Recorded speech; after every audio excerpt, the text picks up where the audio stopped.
मंगल नसीम साहब ने क्या खूब कहा है, मुनासिब फासला रखिए भले कैसा ही रिश्ता हो, बहुत नज़दीकियाँ से घुटन महसूस होती है। नमस्कार, मैं हूं आपके साथ सुरेंद्र सोनी। आज खास कार्यक्रम के खास मुलाकात में प्रकृतिविद, आध्यात्मिक चिंतक और शिक्षाविद हमारे खास मेहमान प्रकाश पंड्या मौजूद हैं। आज भगवान नरसिंह का अवतरण दिवस है। उनके अवतरण और उनकी गाथा के साथ आज का जो परिवेश बना हुआ है उसी पर आज खास मुलाकात करते हुए चर्चा करेंगे। सबसे पहले तो प्रकाश जी, आपका न्यूज़ 20 इंडिया न्यूज़ के स्टूडियो में हार्दिक स्वागत है। मेरा पहला सवाल है कि आज भगवान नरसिंह का अवतरण दिवस है, उनके अवतरण की गाथा को आज के संदर्भ में किस प्रकार देखते हैं? न्यूज़ 20 इंडिया के सभी सुधी दर्शकों को भगवान नरसिंह के प्राकट्योत्सव की बधाई। सुरेंद्र जी सर, आपको भी बधाई। भगवान नरसिंह के प्रकट होने की गाथा और उनके उस प्रयोजन मंतव्य से पूरा विश्व, सकल समष्टि बहुत अच्छी तरह से परिचित है। आज के परिप्रेक्ष्य में हम उनके प्राकट्योत्सव और उनके प्रकट होने के संदर्भ को देखते हैं तो जैसा उनके नाम में स्पष्ट है, वे नर भी हैं, सिंह भी हैं। तो कोरोना की इस महामारी में, इस विपदा को, इस आपत्ति को, इस महामारी को जड़ से खत्म करने के लिए प्रत्येक व्यक्ति को नर भी होना है और सिंह भी होना है। नर अर्थात इंसान, ज़रूरतमंदों के लिए, पीड़ितों के लिए, और सिंह माने पराक्रम, खुद की आत्मविश्वास और आत्मशक्ति को बढ़ाने के लिए। केवल इंसान है और पराक्रम नहीं है तो महामारी से मुकाबला नहीं होगा। इंसान है, पराक्रम नहीं है, और पराक्रम है लेकिन इंसानियत नहीं है, तब भी महामारी को शिकस्त देना संभव नहीं है। जिस तरीके से लगातार नरसिंह और सिंह दोनों को बनने की ज़रूरत है, तो वहीं वर्तमान परिप्रेक्ष्य में आपकी दृष्टि में नरसिंह रूप में कौन नज़र आते हैं और क्या वे इस हिरण्यकश्यप रूपी वायरस को समूल नष्ट करने में सामर्थ्य रखते हैं? मेरी दृष्टि में, मेरी सोच और मेरा जो मत है उसमें देश का हर वो व्यक्ति नरसिंह अवतार में है जो पीड़ितों की सेवा में लगा है, अपनी जान हथेली पर रख कर के और किसी न किसी रूप में उनकी मदद में जुटा है। जहाँ तक आपने शुरुआत में नसीम साहब का एक बहुत खूबसूरत शेर बताया था, मुनासिब फासला रखिए। इस अवसर पर भक्त प्रहलाद से इस कोरोना महामारी से निजात पाने के लिए एक बहुत अच्छी और कालजयी चीज़ सीखी जा सकती है। प्रहलाद ने भी हिरण्यकश्यप से डिस्टेंसिंग रखा था, बहुत फासला रखा था, और तभी उसे वो परास्त कर पाया था। तो मेरा मानना है कि इस दौर में हमारे चिकित्सा और स्वास्थ्य विभाग के जांबाज वॉरियर्स हों, बैंक कर्मी हों, सेनानी हों, पुलिस जवान हों, मीडिया हो, सभी आज के समय में नरसिंह हैं। और एक खास महत्वपूर्ण बात, भगवान श्री हरि विष्णु ने अपने 5वें अवतार में, नरसिंह अवतार उनका 5वां अवतार है, तो अपने अवतार में जो शरीर के ऊपर का हिस्सा जो मनुष्य रूप में था वो ढक दिया था। तो आज प्रत्येक वो व्यक्ति नरसिंह है जो मास्क पहन रहा है, प्रत्येक वो व्यक्ति नरसिंह रूप में है जो डिस्टेंसिंग मेंटेन कर रहा है प्रहलाद की तरह, और प्रत्येक वो व्यक्ति नरसिंह है जो निरंतर स्वच्छता का पालन कर रहा है। बिल्कुल, जिस तरीके से हर एक व्यक्ति जो है वो नरसिंह का रूप धारण लिए हुए हैं, बस एक डिस्टेंस रखने की यहाँ पर ज़रूरत है। भगवान नरसिंह स्तंभ से प्रकट हुए थे।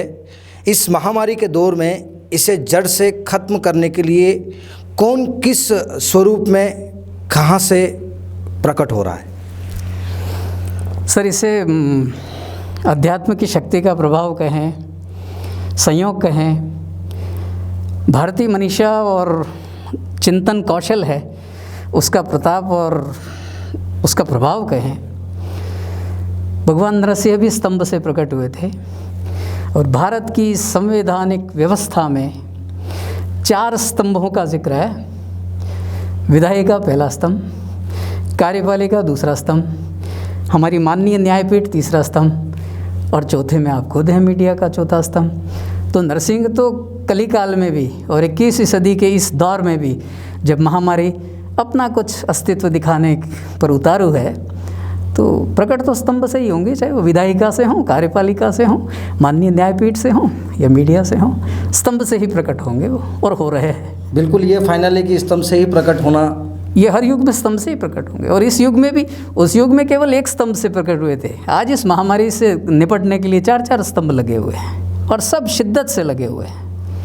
तो क्या लग रहा है आपको कि चारों स्तंभ वो कहीं ना कहीं एक नरसिंह रूप में धारण करके इस वायरस को बिल्कुल जड़ से मिटाने के जो उनके प्रयास चल रहे हैं वो निश्चित तौर पर कहीं ना कहीं एक आम जनता के लिए और देश के लिए एक नई मिसाल पेश करेंगे? बिल्कुल 100% सच है, मिसाल पेश करेंगे। किसी हद तक हमने फतेह हासिल कर ली है, मंजिल थोड़ी अभी दूर है, लेकिन भगवान नरसिंह ने जिस प्रकार से हिरण्यकश्यप को समाप्त करने के लिए, हिरण्यकश्यप यानी हर अच्छे कार्य में बाधा डालने वाली जो भी ताकतें हों, वो इस युग की इंसानी ताकतें हों या जो भी असामाजिक तत्व हों, हर वो व्यक्ति हिरण्यकश्यप का प्रतिनिधित्व करता है जो दूसरे के लिए किए जाने वाले अच्छे कार्य में बाधा उत्पन्न करता है। तो निश्चित रूप से चारों स्तंभों से नरसिंह प्रकट हो रहे हैं, हमारे सामने हैं। जैसा मैंने जिक्र किया, स्वास्थ्य कर्मी हो, स्वच्छता कर्मी हो, मीडिया कर्मी हो, बैंक कर्मी हो, पुलिस के जवान हो, सेनानी हो, स्वयंसेवी संस्थाएं हों, सब स्तंभ से प्रकट हो रही हैं। जिस तरीके से हिरण्यकश्यप को ब्रह्मा से मिले वरदान के कारण कभी खत्म ना होने का अहंकार था, इस वायरस को अपना भयावह रूप दिखाने का वरदान किससे मिला और क्या ये कभी खत्म होगा? अगर खत्म होगा तो किससे? सर,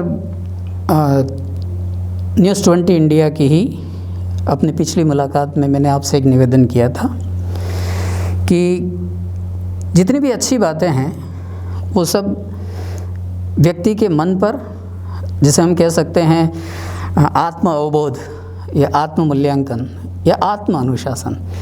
अभी जैसे राज्य सरकार ने कल ही पखवाड़े भर के लिए त्रिस्तरीय जन अनुशासन लॉकडाउन लागू किया, तो उसमें जो जन अनुशासन शब्द है वो सीधा ही व्यक्ति के मन से जुड़ा है।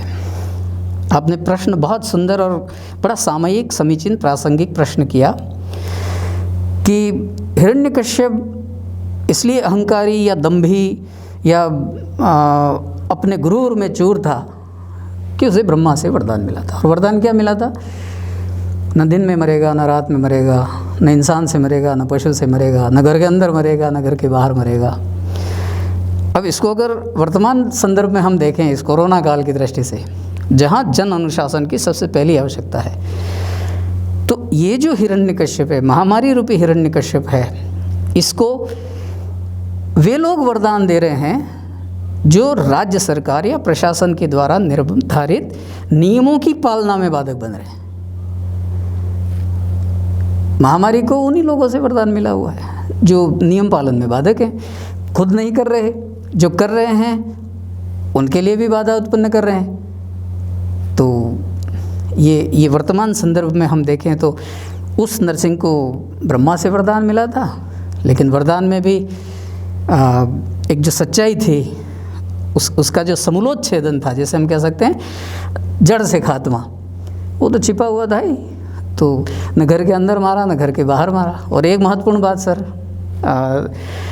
न्यूज़ 20 इंडिया चैनल के माध्यम से, कि हिरण्यकश्यप का खात्मा भी देहरी या दहलीज से जुड़ा हुआ था।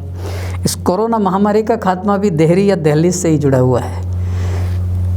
कुछ दिनों के लिए, कुछ अंतराल के लिए, कुछ समय के लिए हम सब मिल करके स्वेच्छा से अगर दहलीज पार न करें, जैसा आपने कहा था कि मुनासिब फासला रखिए, तो थोड़े दिनों की बात है। और परम पूज्य मुरारी बापू के शब्दों में कहूँ तो वो भी कहते हैं कि हर समय हर व्यक्ति के साथ प्रामाणिक डिस्टेंस तो रखना चाहिए। तो कहीं ना कहीं ये बात तो लागू होती है कि डिस्टेंस से ही ये सारी जड़ जो है वो ख़त्म हो सकती है, लेकिन आपकी एक बड़ी महत्वपूर्ण बात थी कि जिस तरीके से इस वर्तमान हालात में वायरस को जो बढ़ावा मिल रहा है, जो वरदान मिल रहा है, वो ऐसे लोगों से मिल रहा है जो न तो खुद पालना कर रहे हैं और न ही दूसरों को करने के लिए कहीं ना कहीं रोक टोक कर रहे हैं।